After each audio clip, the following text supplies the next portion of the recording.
Shalom. Jumpa lagi dengan channel Legion of Yesus, memberitakan kabar baik bagi semua orang.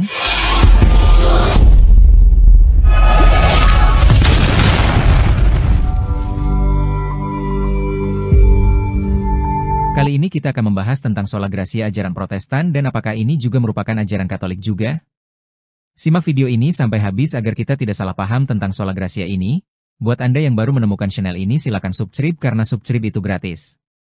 Saudaraku, Gereja Katolik mengajarkan bahwa perbuatan baik yang dilakukan setelah kelahiran kembali, saat pembaptisan, dan pembenaran, jika syarat-syarat tertentu terpenuhi, berjasa dan dapat berkontribusi pada keselamatan dan pencapaian hidup kekal, tetapi hanya jika sejalan dengan, diresapi, dan dimampukan oleh, rahmat, yang hanya menyelamatkan kita. Umat Katolik percaya pada sola gratia. Ini adalah iman yang tidak terpisah dari perbuatan, menurut Yakobus. Iman pada dasarnya mencakup perbuatan-perbuatan ini. Namun, kita tidak diselamatkan hanya oleh iman. Disitulah letak kesalahan Protestantisme. Kita diselamatkan hanya oleh kasih karunia. Soteriologi Katolik dapat dijelaskan sebagai berikut. Oleh kasih karunia Allah, kita diselamatkan melalui iman kita. Iman ini pada hakikatnya mengandung perbuatan baik, yang selalu dimungkinkan oleh kasih karunia sebelumnya, yang tanpanya iman ini mati. Inilah perbedaan penting yang harus kita buat, agar tidak salah dikategorikan sebagai pelagian atau semi-pelagian. Bidat historis yang dikutuk oleh gereja yang menyatakan bahwa seseorang dapat diselamatkan melalui perbuatan tanpa terlebih dahulu didahului oleh kasih karunia. Kasih karunia memampukan semua iman dan perbuatan baik yang berjasa, yang semuanya merupakan bagian dari paket pembenaran pengudusan dan keselamatan akhir. Kasih karunia adalah yang utama dalam seluruh proses. Jadi dalam pengertian yang sangat nyata itu kita dapat menggambarkan sistem kita sebagai diselamatkan oleh kasih karunia semata. Sedangkan kita tidak pernah dapat mengatakan diselamatkan oleh iman semata, yaitu perbuatan tidak memainkan peranan sama sekali dalam keselamatan, atau diselamatkan oleh perbuatan semata. Posisi Katolik sejati akan selalu mencakup perbuatan di samping rahmat dan iman. Kami tidak mengajarkan sola scriptura, sola ecclesia, maupun sola traditio. Paus Benediktus XVI menyatakan dalam audiensi umum, 8 November 2006 sedih, hanya kepadanya dan kasih karunia-Nya sajalah kita berutang apa adanya kita sebagai orang Kristen. Beliau kembali menegaskan dalam homilinya pada 25 Januari 2008, kesadaran bahwa hanya kasih karunia ilahi yang dapat menghasilkan pertobatan seperti itu tidak pernah meninggalkan Paulus. Berikut ini beberapa bagian Alkitab yang menyoroti kasih karunia dalam pembenaran dan keselamatan. Kisah Para Rasul 15 ayat 11 kita akan diselamatkan melalui kasih karunia Tuhan Yesus. Kisah Para Rasul 18 ayat 27 ketika ia tiba, ia sangat menolong mereka yang melalui kasih karunia telah percaya. Kisah Para Rasul 20 ayat 24 dan 32. Injil kasih karunia Allah. Dan sekarang aku menyerahkan kamu kepada Tuhan dan kepada firman kasih karunia-Nya, yang berkuasa membangun kamu dan menganugerahkan kepada kamu bagian yang ditentukan bagi semua orang yang telah dikuduskan. Roma 3 ayat 24 mereka dibenarkan oleh kasih karunia-Nya sebagai hadiah, melalui penebusan dalam Kristus Yesus. Roma 5 ayat 15 dan 17 tetapi karunia Allah tidaklah sama dengan pelanggarannya.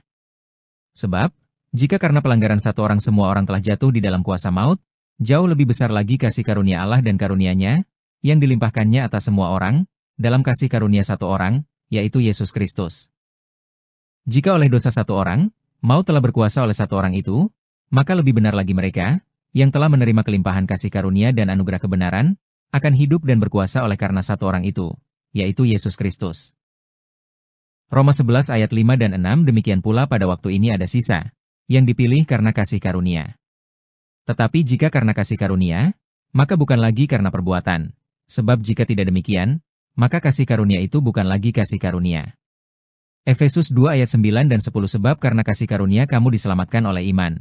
Itu bukan hasil usahamu, tetapi pemberian Allah, itu bukan hasil pekerjaanmu. Jangan ada orang yang memegahkan diri. Karena kita ini buatan Allah, diciptakan dalam Kristus Yesus untuk melakukan pekerjaan baik, yang dipersiapkan Allah sebelumnya. Ia mau, supaya kita hidup di dalamnya. 2 Timotius 1 ayat 9 Dialah yang menyelamatkan kita dan memanggil kita dengan panggilan kudus, bukan berdasarkan perbuatan kita, melainkan berdasarkan maksud dan kasih karunia-Nya sendiri, yang telah dikaruniakannya kepada kita dalam Kristus Yesus sejak dahulu kala. Titus 3 ayat 7 supaya kita dibenarkan oleh kasih karunia-Nya dan berhak menerima hidup yang kekal, sesuai pengharapan kita. 1 Petrus 1 ayat 10 nabi-nabi yang bernubuat tentang kasih karunia yang akan kamu terima, telah menyelidiki dan menanyakan tentang keselamatan ini. Perhatikan, betapa seringnya penggunaan kata anugerah dikaitkan dengan keselamatan, atau dengan pembenaran yang akan menuntun kepada keselamatan jika seseorang bertekun sampai akhir, termasuk melakukan perbuatan baik dan berjasa. Keselamatan tidak dapat disangkal secara eksplisit dikaitkan dengan anugerah dalam 4 ayat di atas. Kisah Para Rasul, Efesus, Timotius, 1 Petrus, juga Titus pukul 2:11, dan 2 diantaranya, Efesus. 2 ayat 8 dan 9, 2 Timotius. 1 ayat 9, secara eksplisit menyangkal keselamatan melalui perbuatan. Kesalahan iman saja juga secara tegas disangkal. Yakobus 2 ayat 14, 17, 18, 20, 22, 24, 26 Apakah gunanya, saudara-saudaraku, jika seorang mengatakan bahwa ia mempunyai iman, tetapi tidak mempunyai perbuatan? Dapatkah iman itu menyelamatkan dia? 17. Jadi, jika iman tanpa perbuatan, maka iman itu pada hakikatnya mati. 18. Tetapi mungkin ada orang berkata, padamu ada iman dan padaku ada perbuatan.